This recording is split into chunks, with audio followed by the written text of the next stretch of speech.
The sound preferences let you choose devices and control the sound levels for input and output of sound, as well as turning on or off sound effects that happen when an alert needs to be brought to your attention and when you use the interface, like when you click and so forth. You can have those interface sounds turned on or off. You can also have these other features such as front row sound effects and feedback so that you know what it's going to sound like when you change the volume.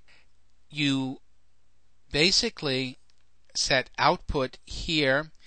You would see other devices. If you have other output devices connected to the computer, you can control each one. Input devices, the same thing. You can look at a built-in microphone, and you can choose also, as you can see here, here's a microphone that's connected, and I'm speaking into it now. I can change the volume if I wanted to.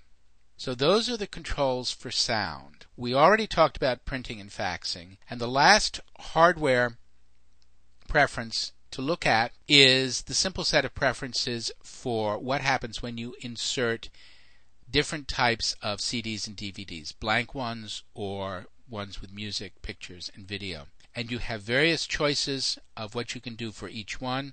And if you'll notice, you can set other applications. You can also choose to run a script. And when we talk about AppleScript, you'll see that what you could do is say when you insert, let's say, a blank CD, you could even format it or name it something so that it will be configured exactly the way you want it using an AppleScript.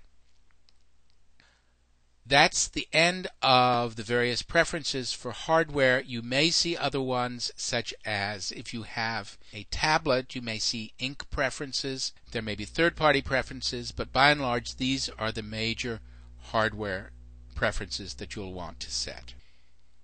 And of course, related both to sound and to CDs and DVDs is QuickTime, the software that lets you play various forms of media on your computer. And the QuickTime preferences you may need to access and you may be able to ignore. Most people can ignore the preferences because it just works, like so much on the Mac does. There are two versions of QuickTime. One is the version that ships with Mac OS X, but you can upgrade it to QuickTime Pro, which gives you additional features. And if so, when you install it, this will need to be filled in. If you click on Buy QuickTime Pro, you will go to the website where you can get more information and purchase it if you want to.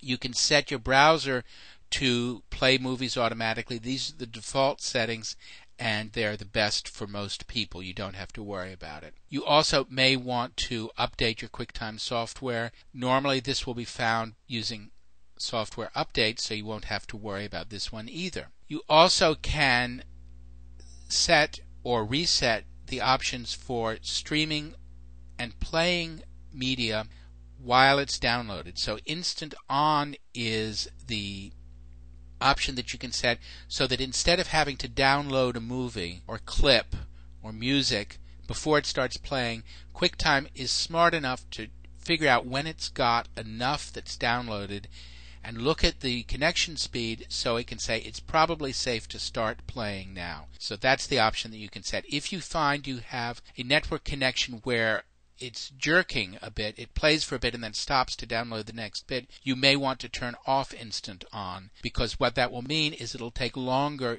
to begin playing, but it won't start playing until it's got all of the media there. And then there are some advanced security issues that you can set, such as the media keys, and if you need these, you'll have instructions or you should know how to set them. But for most people, the only options that you would use are if you want to go to QuickTime Pro, and if the other one that people frequently use if they have low speed connections is to disable Instant On.